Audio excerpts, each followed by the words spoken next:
कहानी की शुरुआत होती है और हम जापान के नागोया शहर में हिरोमी नाम की एक लड़की को देखते हैं जो कि ट्रेन में बैठ के ऑफिस से अपने घर जा रही थी। तभी उसे अपने पीछे कुछ बच्चे दिखाई देते हैं जो कि खेलते हुए तेके तेके के बारे में बात कर रही थी और वो बच्चियां बात कर रही थी कि तेके तेके वापस आ गई है और वो लोगों को आधा बीच में से काट के जान से मार देती है। तभी खेलते खेलते उनका बैग हिरोमी को लग जाता है और हिरोमी उन्हें बैग वापस करते हुए कहती है कि तुम लोग तेके तेके के बारे में बात मत करो। जिसके कुछ देर आगे जाने के बाद वो एक रेलवे स्टेशन पे उतरती है और वहाँ के फ्लाई ब्रिज से उसको पार करने लगती है। तभी अचानक से वहाँ पे तेज हवा चलने लगती है और उसके पीछे से उसे किसी की आवाज सुनाई देती है, जिसे महसूस करने के बाद हिरोमी काफी ज्यादा डर जाती है और वो डर के मारे वहाँ से भागने लगती है। तभी वो एक जगह पे दीवार के पीछे छुप के सामने वाले घर के अंदर बच्चों को तेके तेके के बारे में बहस करते हुए सुनती है। जिसके थोड़ी देर बाद हवा शांत हो जाती है, जिस वजह से हिरोमी वहाँ से अपने घर जाने लगती है। लेकिन उसके वहाँ से निकलते के साथ ही हवा एक बार फिर से तेज हो जाती है और कोई चीज अचानक से आके उसको बीच में से काट देती है।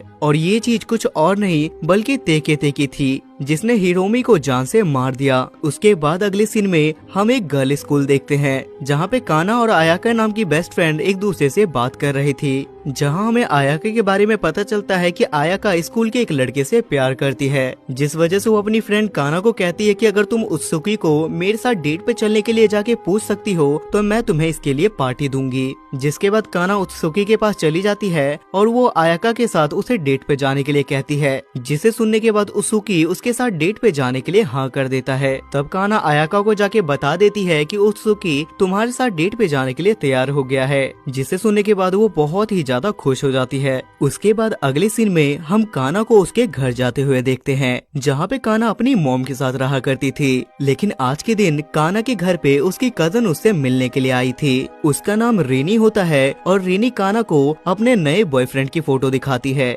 लेकिन थोड़ी देर के बाद काना उसे अपने रूम से बाहर निकाल देती है क्योंकि वो अपना रूम किसी के साथ शेयर नहीं करना चाहती थी। अगले सीन में स्कूल के अंदर हम एक बार फिर से आयाका और काना को देखते हैं जहाँ पे आयाका काना को अपने डेट के बारे में बताती है और वो उससे ये भी कहती है कि डेट पे उत्सुकी बस तुम्हारे बारे में ही बात कर रहा था। और वो उसे ये भी कहती है कि आज उत्सुकी ने मुझे अपने साथ घर चलने के लिए कहा है, लेकिन वो अकेले उत्सुकी के साथ घर नहीं जाना चाहती थी, इसलिए वो किसी तरीके से काना को भी अपने साथ जाने के लिए कन्विंस कर लेती है। जिसके बाद शाम को ये लोग जब घर जाने लगते हैं तो उससे पहले ये सभी लोग एक साथ कैफे में जाते हैं जहाँ पे उत्सुकी इन दोनों को अपने फोन के अंदर हिरोमी की डेथ वाली न्यूज वाली वीडियो दिखाता है और यहाँ पे उत्सुकी उसे ये भी बताता है कि उसे टेकी टेकी नाम की चुड़ैल ने मारा है। काना को इन सब चीजों के बारे में पता नहीं था, जिस वजह से उत्सुकी उसे बताता है कि टेकी टेकी एक बहुत खतरनाक चुड़ैल है जो लोगों को बीच में से काट के जान से मार देती है। और वो इन दोनों को ये भी बताता है कि टेके टेकी आधी कटी हुई है और अगर कभी भी तुम अकेले कोई फ्लाईओवर को पार करती हो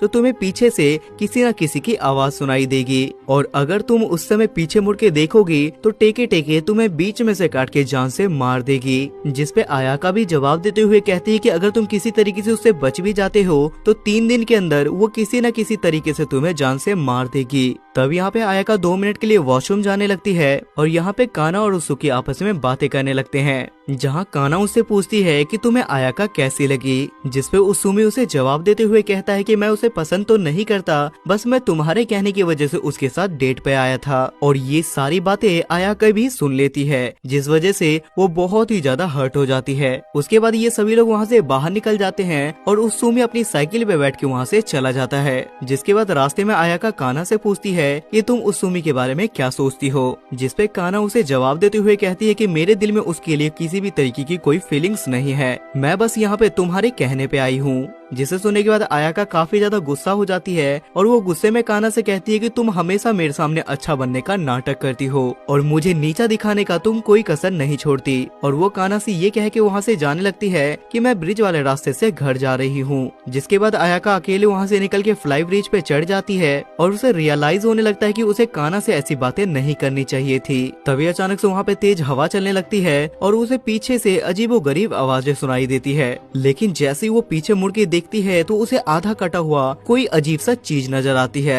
और ये और कोई चीज नहीं बल्कि टेके टेके थी, जिसे देखने के बाद आयाका काफी ज्यादा डर जाती है और वो वहाँ से भागने लगती है। लेकिन कुछ दूर आगे जाने पे ही वो गिर जाती है। तभी वहाँ पे टेके टेके भागते हुए आती है और वो आयाका के 2 टुकड़े करके उसे जान से मार देती है। अगली सुबह एक बार फिर से हम काना को देखते हैं, जो कि अपनी फ्रेंड की डेथ की वजह से बहुत ही ज्यादा सदमे में थी। तभी उसके पास उसकी टीचर आती है, जो कि इन्वेस्टिगेशन के लिए उसे पुलिस के पास लेके जाती है, क्योंकि आयाका मरने से पहले काना के साथ थी। जिसके बाद काना पुलिस को ये बताती है कि कल हम मिले तो जरूर थे। उसके बाद वो अपने घर चली गई और वो अपने लड़ाई के बारे में पुलिस ऑफिसर को कुछ भी नहीं बताती। जिसके बाद उसे आयाकी की बातें याद आने लगती है कि किस तरीके से उसने कल उसके साथ लड़ाई की थी और उसके बाद वो ब्रिज की तरफ से चली गई। जिसके बाद काना सीधा घर आ जाती है और वो न्यूज चैनल पे हिरोमी की डेथ की वीडियो देखने लगती है, जहां उसे न्यूज में पता चलता है कि हिरोमी की बॉयफ्रेंड को हिरोमी के मर्डर के केस में उसे पकड़ा गया है, जहां पे उसके बॉयफ्रेंड का स्टेटमेंट ये है कि इस केस में मेरा कोई हाथ नहीं है।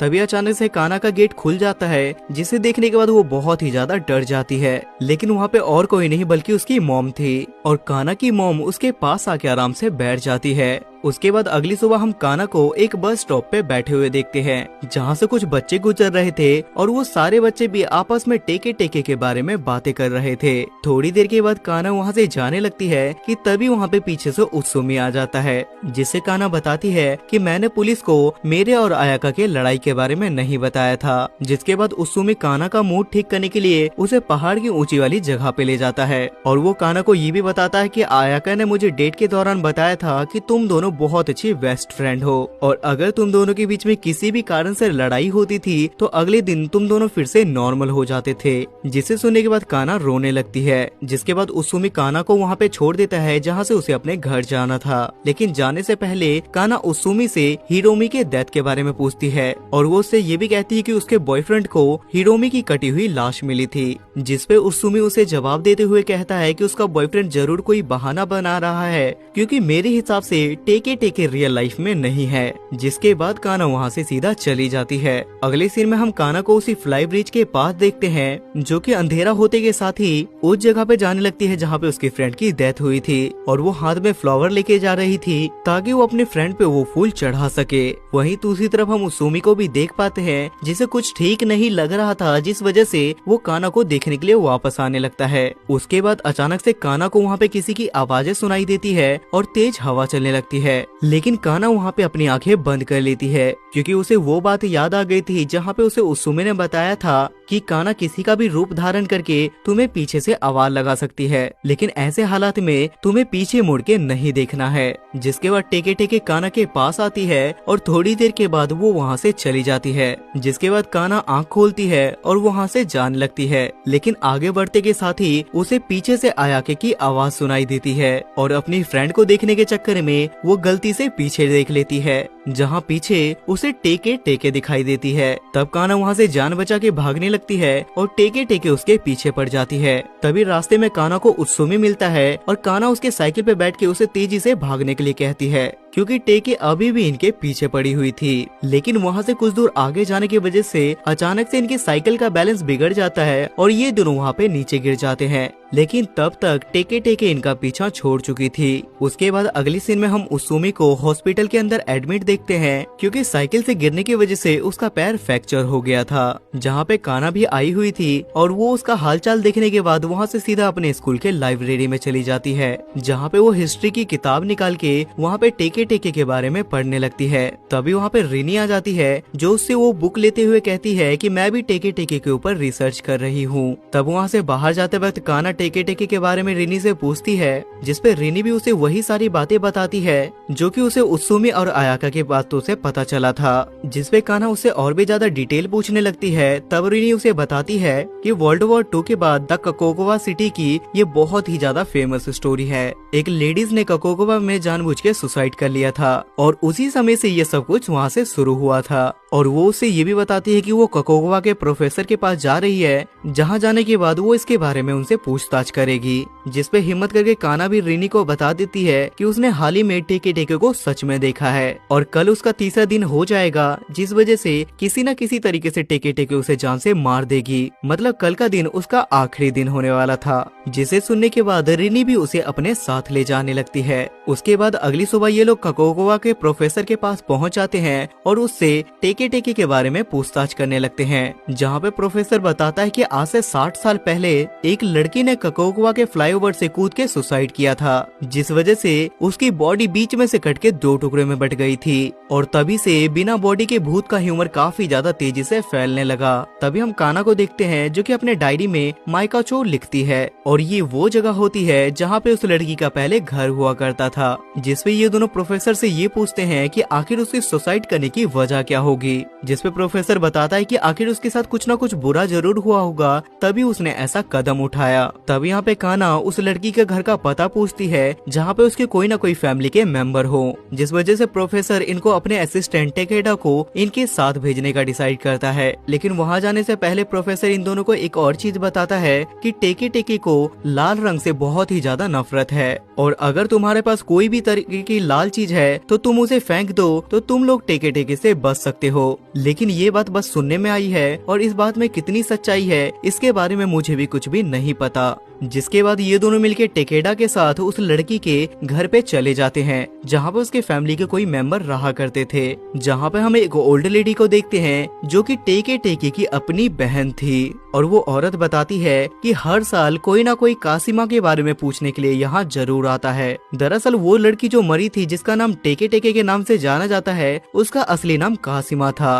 और वो इन दोनों को ये भी बताती कि उस समय पे मैं 6 साल की थी जब कासिमा ने 19 साल की उम्र में सुसाइड किया, क्योंकि वो बहुत ही ज्यादा ब्यूटीफुल थी। जिसपे रिनी उनसे पूछती है कि क्या ये बात सही है कि कासिमा को रेड कलर बिल्कुल भी पसंद नहीं है, जिसपे उसकी बहन जवाब देते हुए कहती है कि हाँ ये बात सही है, कासिमा को रेड कलर बिल्कुल भी पसंद नहीं था। जिसके बाद वो लेडी कासिमा की डेथ के बारे में भी बताती है कि जब अमेरिकन आर्मी वार के बाद वहाँ से वापस लौट रहे थे तो उन सभी की नजर कासिमा के खूबसूरती पे पड़ी, जिस वजह से उन लोगों ने पहले तो कासिमा के साथ रेप किया, जिस वजह से उसकी बॉडी से रेड ब्लड निकलने लगा और अपने ब्लड के कलर रेड को देखने के बाद उसे बहुत ही ज्यादा रेड से नफरत होने लगी और इसी बात से परेशान होने की वजह से एक दिन उसने फ्लाईओवर से सुसाइड कर लिया। जिसके बाद वो लोग टेकेडा को ड्रॉप करके वहाँ से जाने लगते हैं क्योंकि उन्हें अपने मतलब के सारे सवालों के जवाब मिल गए थे। लेकिन वहाँ से जाने से पहले टेकेडा इन दोनों को बताता है कि जब मैं छोटा था उस टाइम पे मैंने टेके टेके के बारे में सुना था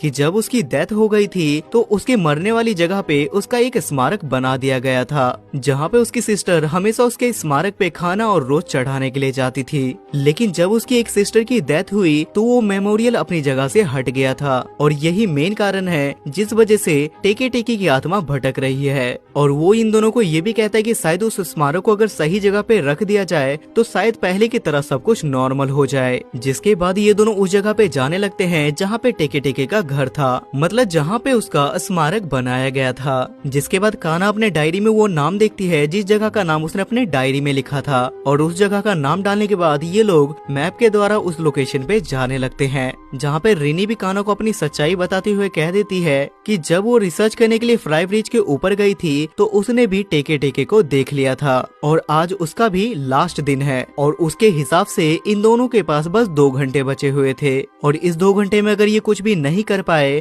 तो टेके टेके इनके पास आके इन्हें किसी तरीके से जान से मार देगी। उसके बाद ये लोग एक लोकेशन पे पहुंच जाते हैं जहाँ पे इन्हें कुछ भी दिखाई नहीं देता और समय के हिसाब से अब इनके पास बस 1 घंटा बचा हुआ था, जिस वजह से ये लोग टेकेडा को फोन करके टेके टेके के असली घर के लोकेशन के बारे में पूछने लगते हैं। तब टेकेडा चुपचाप से वहाँ से प्रोफेसर के ऑफिस में जाके मैप देखते हुए इन्हें टेके टेके के घर के लोकेशन के बारे में गाइड करने लगता है, जहाँ पे काना को ये भी पता चलता है कि उसने टेके टेके के घर के लोकेशन के बारे में गलत लिख लिया था और असली लोकेशन उनकी जगह से 8 किलोमीटर दूर है और अब इनके पास बस 1 घंटा बचा हुआ था, जिसके वजह से वो दोनों वहाँ से निकल जाती है और टेकेडा फोन पे ही उन दोनों को लोकेशन गाइड करता रहता है। तभी वहाँ पे टेकेडा को एक सिक्योरिटी गार्ड पकड़ लेता है क्योंकि वो बिना पूछे प्रोफेसर के ऑफिस में घुसा था। जिसके बाद रिनी काफी ज्यादा कंफ्यूज हो जाती है, लेकिन टेकेडा किसी तरीके से उसे फोन पे गाइड करते हुए कहता है कि तुम्हें राइट मुड़ के वहाँ से आगे बढ़ना होगा। जिसके बाद मेन लोकेशन पे पहुंचने के बाद इन्हें वो स्मारक मिल जाता है जिसपे कासिमा लिखा हुआ था।